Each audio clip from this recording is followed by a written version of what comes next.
Shalom everybody, we're actually at the Israel Museum overlooking the city of Jerusalem, a reconstruction of the city of Jerusalem of the time of Jesus, of the time of Yeshua.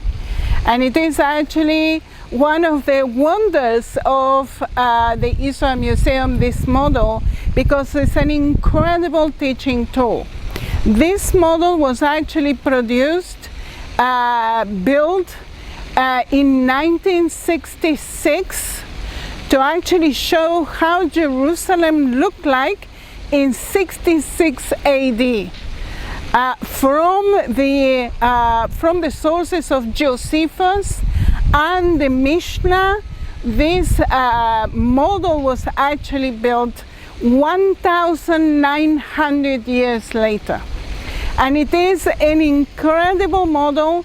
It has about 430 hectares of size. And I'm going to show you different sections of it. First of all, so that you know, we are as if we're on the Mount of Olives overlooking the old city. And you can actually see the temple. This is Herod's temple. All right, so this is the temple. This is Herod's temple, and this is actually the second temple on the Temple Mount. The first temple was actually Solomon's temple that went from 970 BC to 586 BC. That temple was destroyed, and 70 years later, in 516 BC, the second temple was built, which was Zerubbabel's temple. Now, why do we call the second temple and Herod's temple, the one that you see there, the second temple? Because it was actually replaced and not destroyed by war or fire or so on. Yeah, so this is why we say the second temple and the second temple. So the second temple went from 516 BC until about 15 BC or 20 BC. Herod the Great decided to replace that temple, and the temple that you see here is that replacement, Herod's replacement, and it is the second temple. This is the temple that Yeshua was in when he was on this earth. And remember what Yeshua said of this temple. He said the disciples were actually admiring it, how beautiful it was. It was made out of amazing rocks covered in gold and silver. And the disciples were astonished at the beauty of the temple. And Yeshua said to them, not one stone will be left on top of another. And this is exactly what happened. In 70 AD, the Romans actually came into the Temple Mount, threw a torch inside the temple. The temple went up in flame. The gold and the silver that was all the ornaments and everything above was actually made of gold and silver. It all melted with the fire. And then after its destruction in 70 AD, the Romans came, pulled the gold and the silver away from it and destroyed completely the temple. Later on, the Romans came and took the stone of the temple to rebuild Jerusalem after 70 AD, after its destruction in 70 AD. So this is what happened with the temple. Not one stone on top of another was left of the temple. Now I want to show you different parts of the temple. And you can see there is a platform. Can you see that platform here? This was actually built, a platform that was built by Herod the Great, who was not so great. He was actually a bit of a crazy fellow, the ones that actually murdered the innocents. And he built this platform on top of Mount Moriah. This is the mountain where the first temple was, where the second temple was, and also the second temple.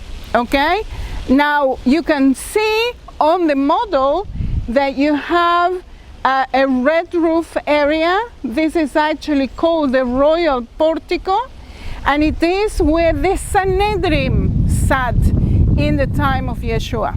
Of course, Yeshua was not actually judged there, because it was actually Pesach, the Passover, the Jewish Passover, and therefore the Sanhedrin was not sitting in his own place, and therefore they took him to the house of Caiaphas. So Yeshua was not judged in this place. Nevertheless, many stories in the New Testament tell us about the disciples. For example, Paul, that actually was judged by the Sanhedrin and probably was done in the royal portico.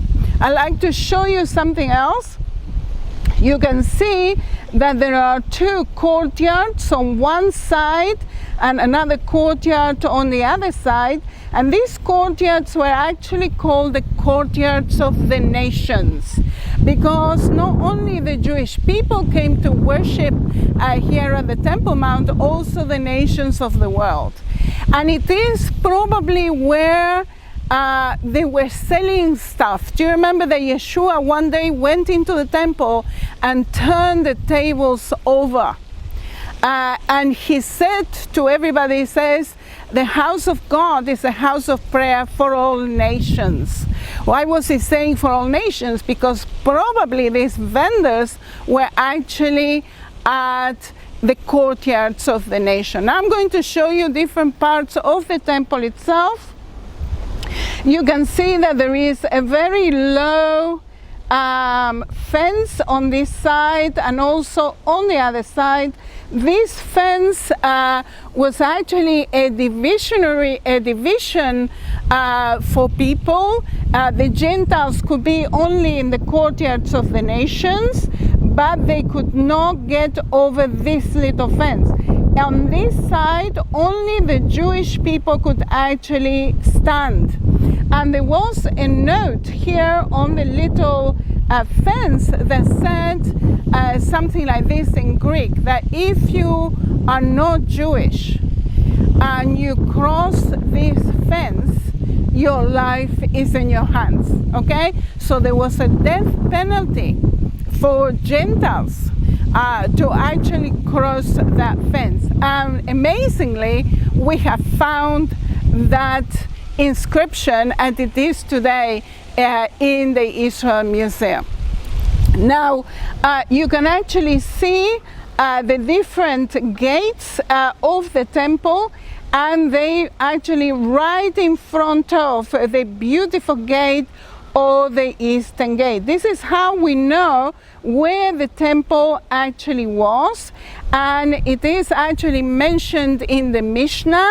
And it says in the Mishnah, when all the doors of the temple were open, right in front of it was the beautiful gate or the eastern gate. And this is how we know exactly where the temple stood. Inside the temple, you can see the women's court. This is actually the women's court. This is the Nicanor's gate, okay? Only the Levites could actually go through this gate. On this side of the temple outside will be the place where the sacrifices were made, and only the Levites could actually get into the main part of the temple, and only the high priest could go into the Holy of Holies where the Ark of the Covenant was.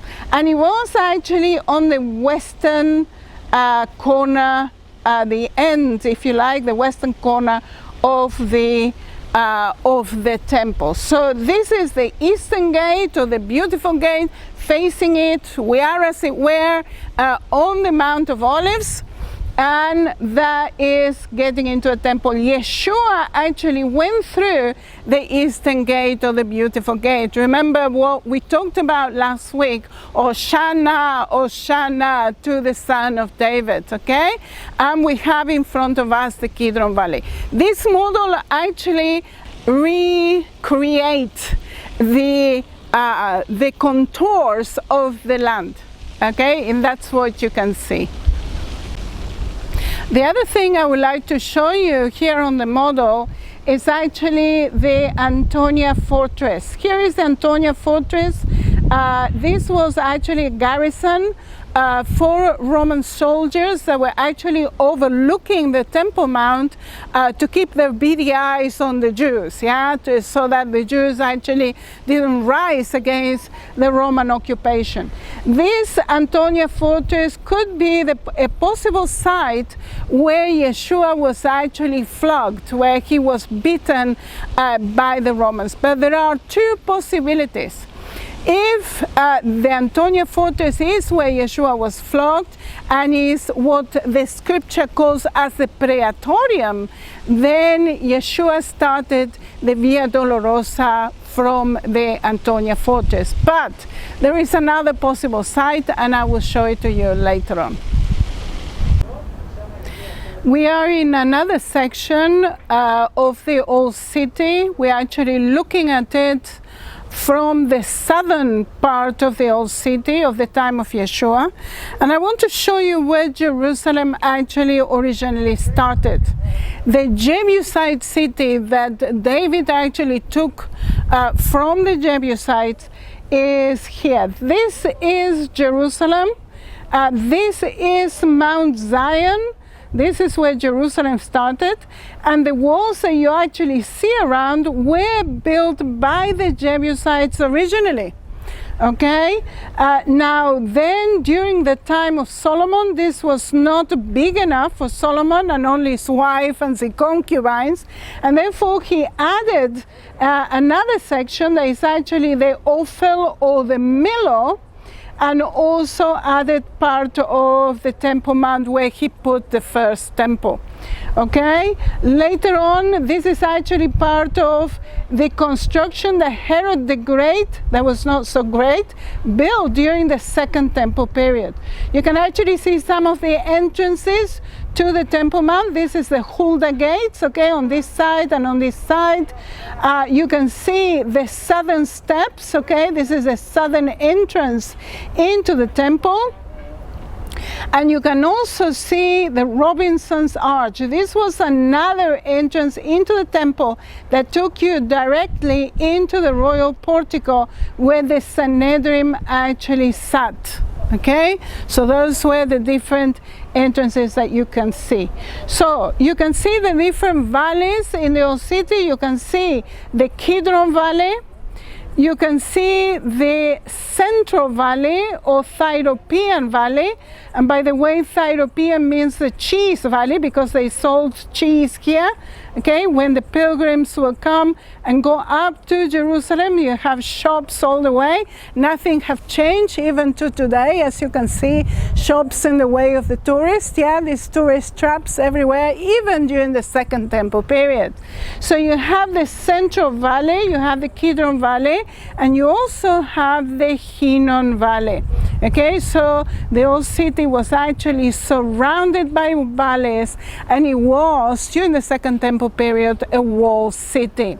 Now, 3,000 years ago, during the time of David, First Temple period, the water was actually coming from the Gihon spring. The Gihon spring was more or less here, down in the Kidron Valley. That was not secure enough, and therefore King Hezekiah actually moved the water from here underground, okay, and made Hezekiah's tunnel. And when we go to the city of David, you'll be able to see it, and move the water to the other side in 701 BC.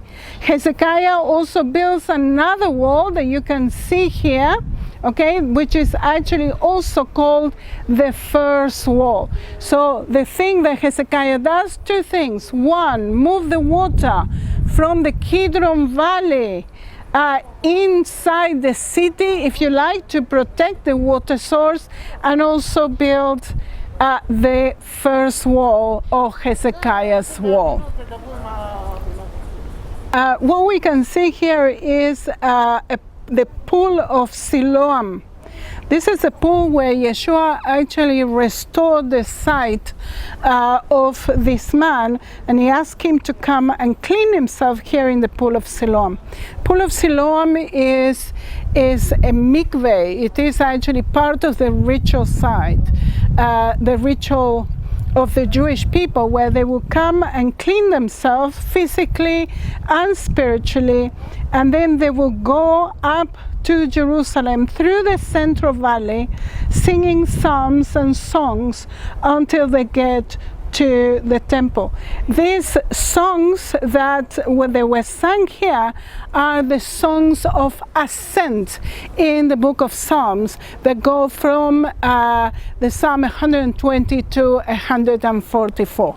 So these are the songs of ascent. Why? Because they are ascending to the temple and singing at the same time. Another thing I would like to show you here is that there are three valleys.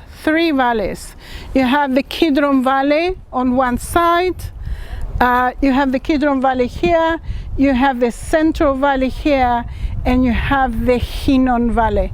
This is actually making the letter Shin in Hebrew. The letter Shin in Hebrew is actually the name of God. It is El Shaddai, the all-sufficient one, the God that is all-sufficient one.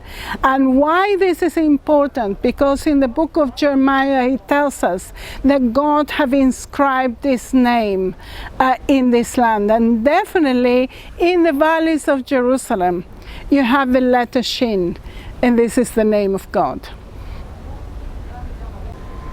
So why is the Agora important? Because the Agora was actually the marketplace.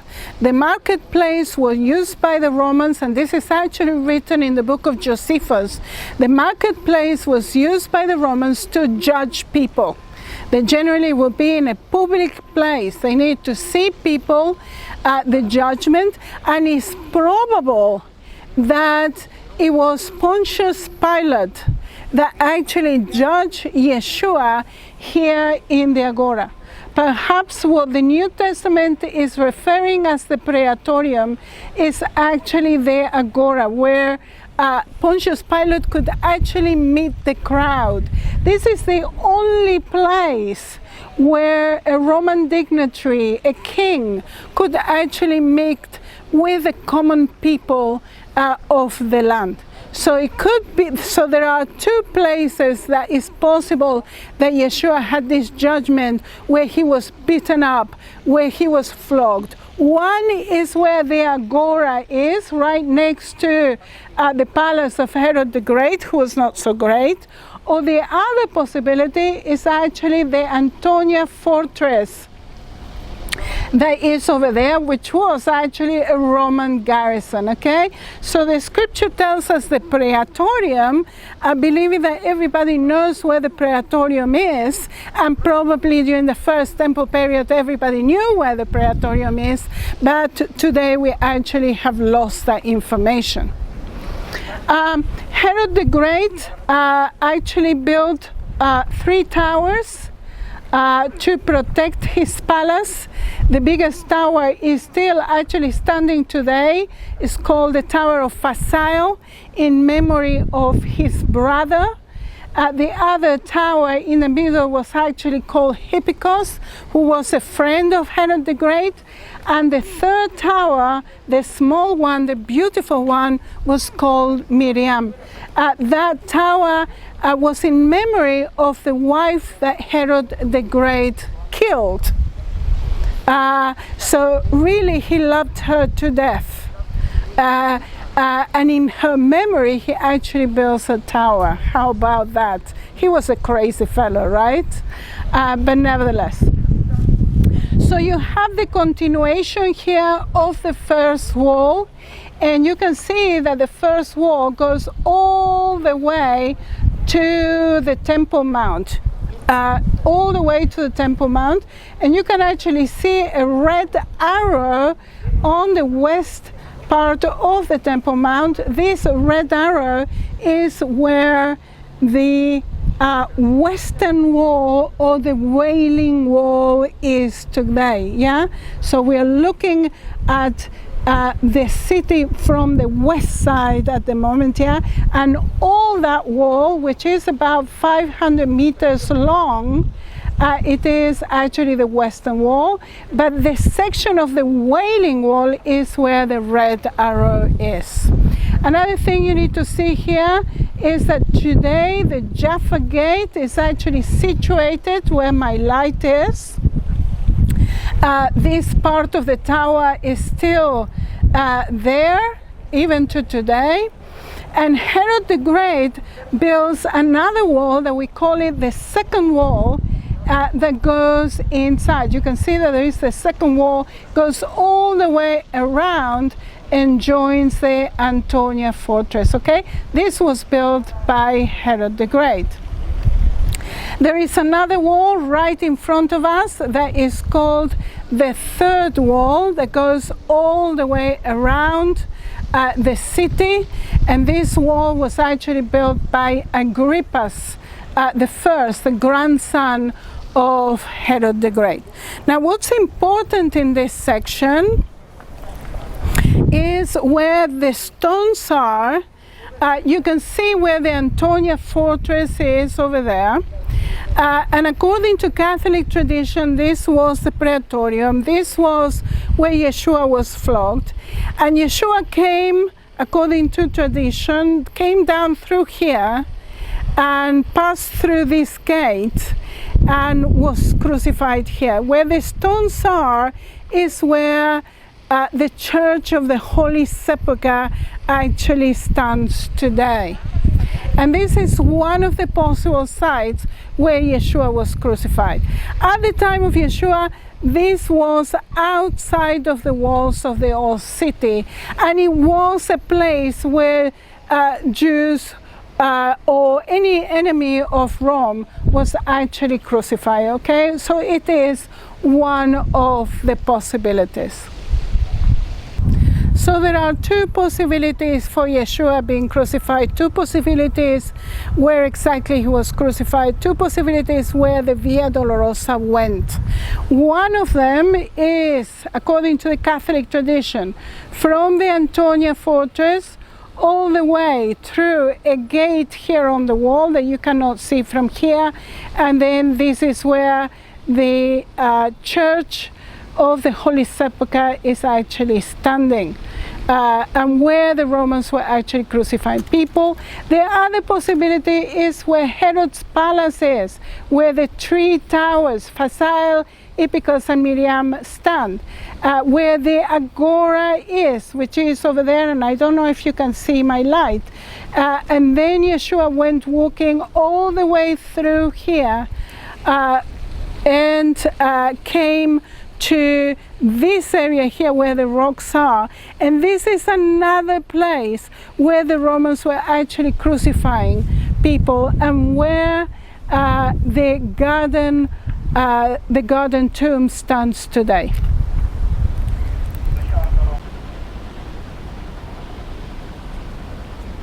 There is a very useful map here, so that actually shows you the Jerusalem of the Second Temple period. I'm going to be pointing at different places so that you understand what you can see here. This is actually the city of David. You can see how small this actually is. This was the Jebusite city.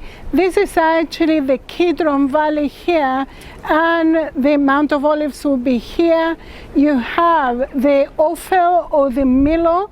This was actually added by Solomon, and Solomon had his first temple. Then during the Second Temple period, Herod the Great actually builds the platform and puts the temple right in front of the beautiful gate, or the Eastern Gate. So you have that these walls were actually built by the Jebusites. This section of the wall was actually built by Solomon. That was remains of it. This was built by Herod the Great. And then you have here Hezekiah's wall. This is called Hezekiah's wall, or the first wall, and also is called Nehemiah's wall. Okay, because this was the wall that Nehemiah repaired with the returnees of Babylon. You have another wall in the middle that is actually Herod's wall that was there at the time of Yeshua. You have the palace of Herod the Great, who was not so great. This is the Jaffa Gate. You have the towers, you have Phasael, Hippicus, and Miriam. This wall here is called the third wall. This is actually built by Agrippa the first, the grandson of Herod the Great. So you have the eastern part of the city, you have the southern part here where the city of David is. This is the Hinnom Valley here. You have the western side of the city. There is the western side of the city with the Jaffa Gate, and you have the eastern part, the northern part of the city, where there is another place where the Romans were actually crucifying people. There are two places. One that, according to Catholic tradition, is where the Church of the Holy Sepulchre is today, and indeed they were crucifying people here, and another place here in the northern part of the city that is today the garden of the garden tomb. So this is it for today. Next week we're going to be with you again at the city of David. So shalom, shalom everybody.